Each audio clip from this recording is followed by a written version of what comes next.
Galilee, glorious in natural beauty, rich with spiritual significance for both Jewish and Christian pilgrims.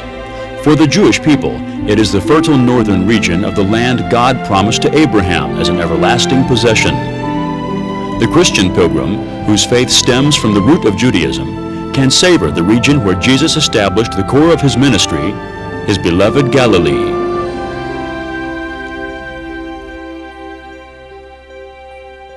And being warned by God in a dream, Joseph departed for the regions of Galilee, and came and resided in a city called Nazareth, so that what was spoken through the prophets might be fulfilled, he shall be called a Nazarene.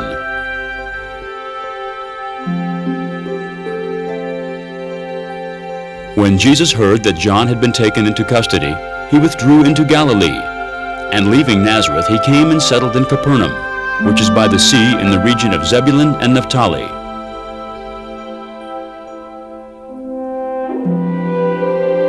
And when he saw the multitudes, he went up on the mountain, and after he sat down, his disciples came to him.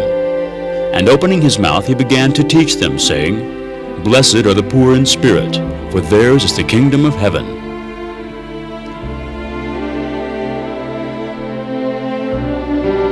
He took the 5 loaves and 2 fish, and looking up towards heaven, he blessed the food, and breaking the loaves, he gave them to the disciples, and the disciples gave to the multitudes.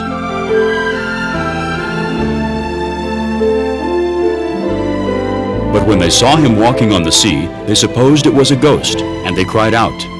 But Jesus immediately spoke with them and said, Take courage, it is I, do not be afraid.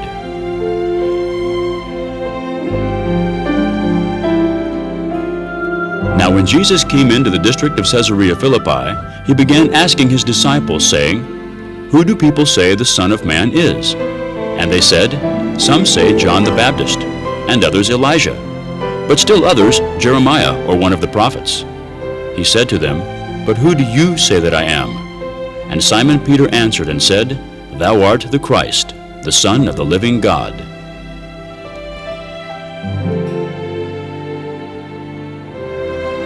"6 days later, Jesus took Peter, John, and James onto a high mountain to pray. As he was praying, he was transfigured before them, and his face shone like the sun, and his garments became white as light." Pilgrims to the Galilee will also discover the colorful history written by people who invaded or inhabited the land and left magnificent landmarks to their former glory. To defend against enemy ships, the Ottoman Turks constructed the great fortress seawall at Akko. The Romans fortified the garrison city of Beit Shan. Although felled by an earthquake many centuries ago, today the splendor of Beit Shan is being restored by Israeli archaeologists. The warriors of the Crusader period left once majestic castles keeping watch atop the heights of the Galilee. The city of Tiberias, built by Herod Antipas, became the center of Jewish spiritual and cultural life in Israel after the destruction of the Second Temple. As visitors to the Galilee will discover, biblical and historical sites are only part of the region's attraction.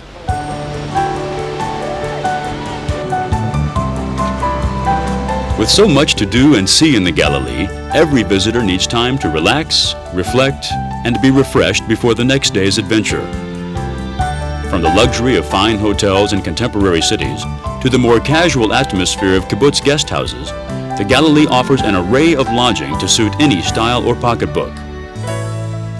Pilgrims and tourists will cherish memories of their visit to the Galilee long after returning home, as one pilgrim wrote, "I saw all the biblical sites and ruins and received a deeper appreciation of my spiritual roots.